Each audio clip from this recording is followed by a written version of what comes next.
வணக்கம் writer from Jabadupatti Guru power writer அப்படிங்கிற YouTube channel மூலமாக உங்களை மீண்டும் சந்திக்க ரொம்ப மற்ற மகிழ்ச்சி. அத்தோட எங்கள் சேனலை சப்ஸ்கிரைப் பண்ணுங்க, பெல் பட்டனை மறந்துடாதீங்க.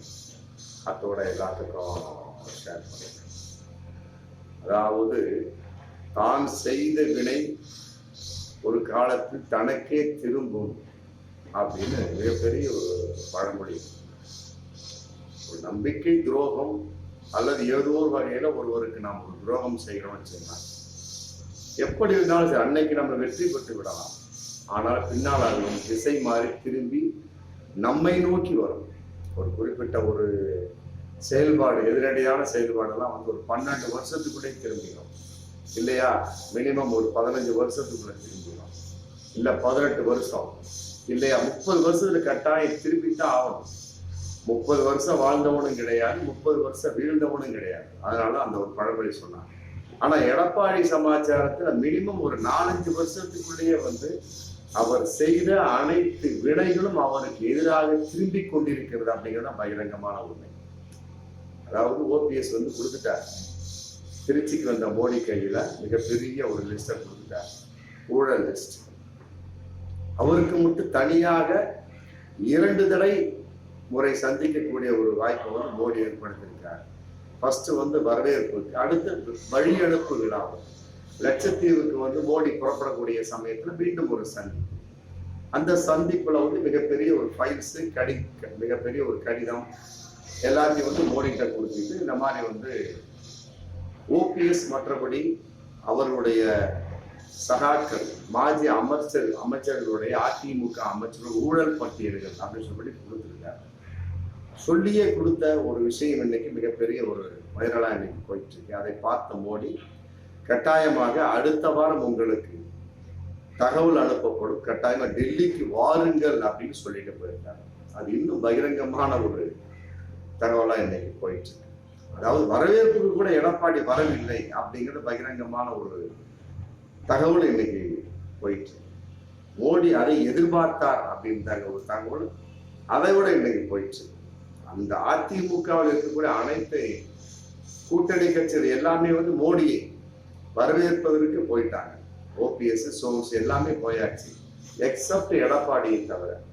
அப்ப அது மோடிக்கு மிகப்பெரிய உறுத்தலாக இருந்திருக்கிறது. அத்தோட ஓபிஎஸ் கொடுத்த அந்த ஃபைல்ஸ், ஊழல் ஃபைல்ஸ், அதாவது எடப்பாடி அணியினுடைய ஊழல் ஃபைல்ஸ். அண்ணாமலை சொன்னார், அதிமுக ஃபைல்ஸை நான் வெளியிடுவேன் அப்படின்னு. திமுக ஃபைல்ஸ் 1-2 வெளியிட்டாரு. அப்புறம் அதிமுக ஃபைல்ஸை வெளியிடுவேன்னு சொன்னாரு, வெளியிட முடியல. அதுக்கு தகுந்த மாதிரி மேலிடம் அவர் ஆஃப் பண்ணிட்டாங்க. இப்ப ஓபிஎஸ் எடப்பாடி ஃபைல்ஸை வெளியிட்டு இருக்கிறார். யார்கிட்ட? மோடிகிட்ட கம்ப்ளீட்டா கொடுத்தாச்சு.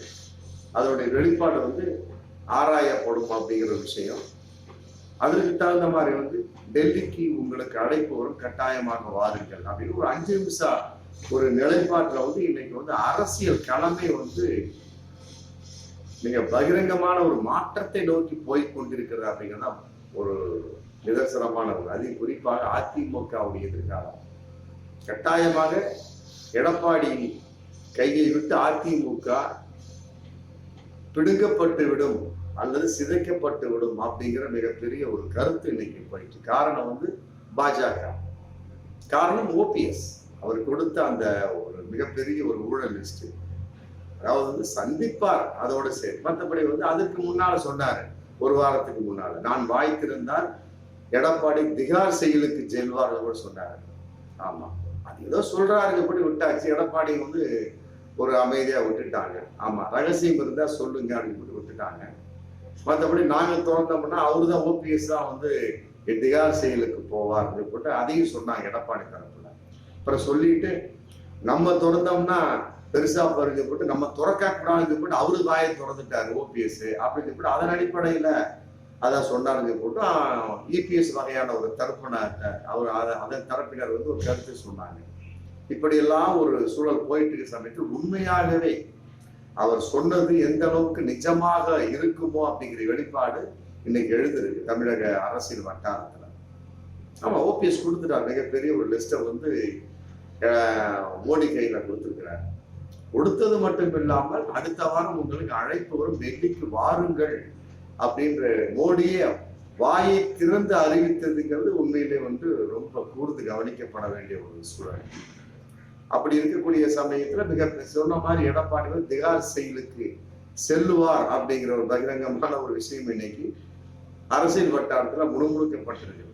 எப்படி அதிமுகவை எப்படியாவது தனிமைப்படுத்திப்பட வேண்டும் அப்படிங்கிறது ஓபிஎஸ் ஒரு திட்டம். முன்ன சொன்ன பார்த்தீங்களா, எடப்பாடி ஒரு மிகப்பெரிய ஒரு திட்டத்தை போட்டார். ஆனால் அது சசிகலாவுக்கு தெரியவில்லை. அவர் ஜெயிலுக்கு போனாரு.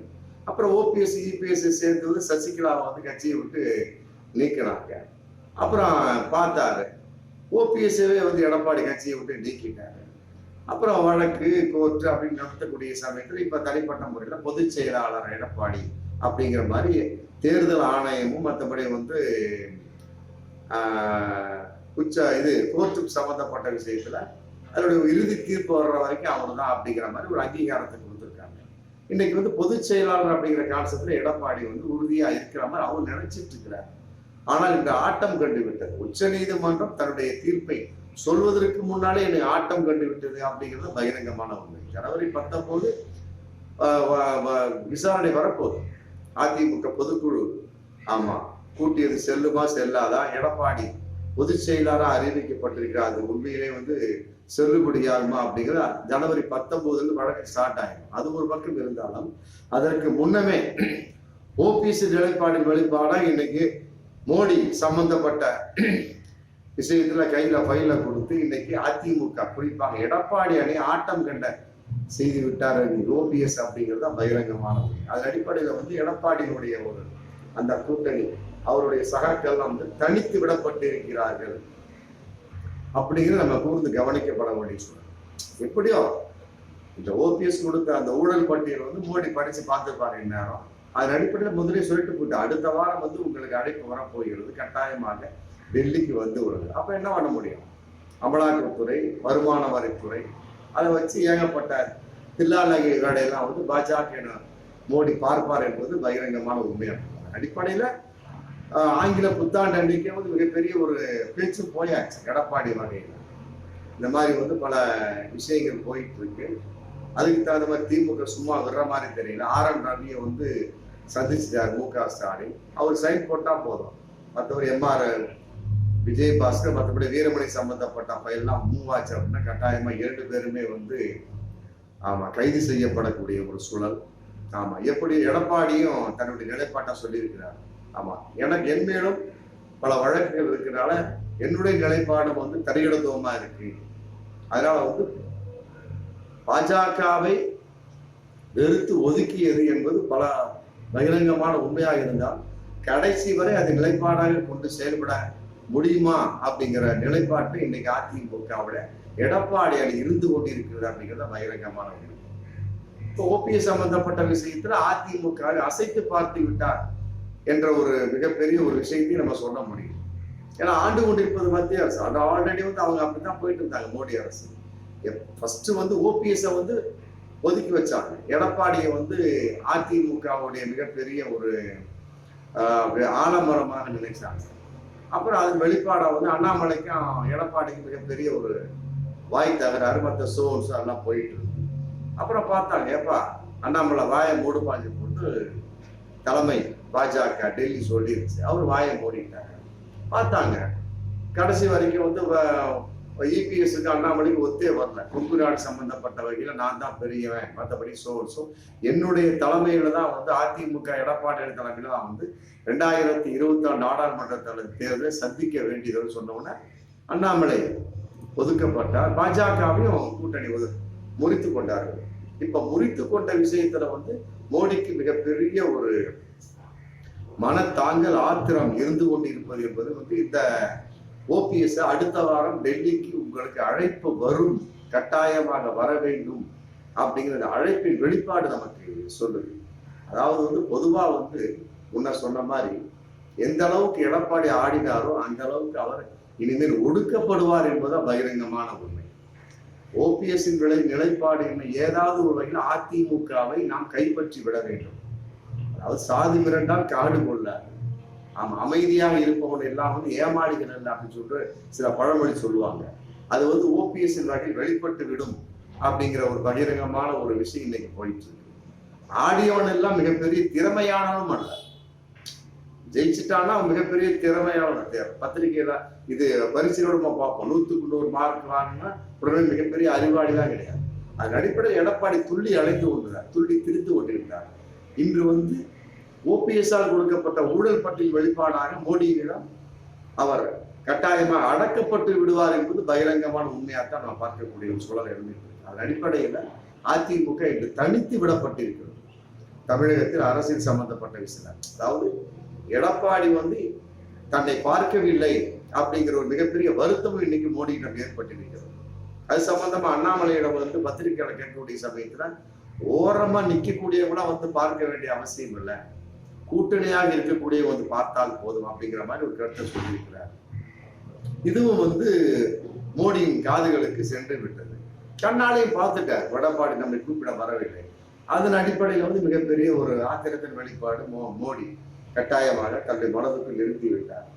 ஓபிஎஸ் ஊழல் பட்டியல் அதன் வெளிப்பாடு கட்டாயம் அமலாக்கத்துறை, வருமான வரித்துறை, எடப்பாடி பிளஸ் அதிமுக அந்த அணியை நோக்கி ஆமா மிகவும் விரைவில் செல்வார்கள் என்பதுதான் பகிரங்கமான உண்மை. இதையெல்லாம் விட அதிமுக தன் கையில் எவ்வாறு வர வேண்டும், எப்படியாவது வந்துவிட வேண்டும் என்பதில் வந்து ஓபிஎஸ் மிக குறியாக இருக்கிறார். அதற்கு அச்சாரம் கூட கட்டாயமாக அடுத்த வாரம் பாக்கி டெல்லிக்கு அழைப்பு வந்தவுடன் அவர் ஓபிஎஸ் செல்வார் என்பது பகிரங்கமான உண்மை. அதாவது முதலில் இருந்த அந்த விஷயம் அப்படியே தலைகீழாக மாற்றப்பட்டு அது ஓபிஎஸ்க்கு சாதகமாக அமையும் என்பதுதான் பகிரங்கமான உண்மையாக இன்று அரசியல் வட்டாரத்தில் பேசப்படக்கூடிய ஒரு மிகப்பெரிய விஷயம் என்பது பகிரங்கமான உண்மை. மீண்டும் அடுத்த வீடியோவில் சந்திப்போம். நன்றி.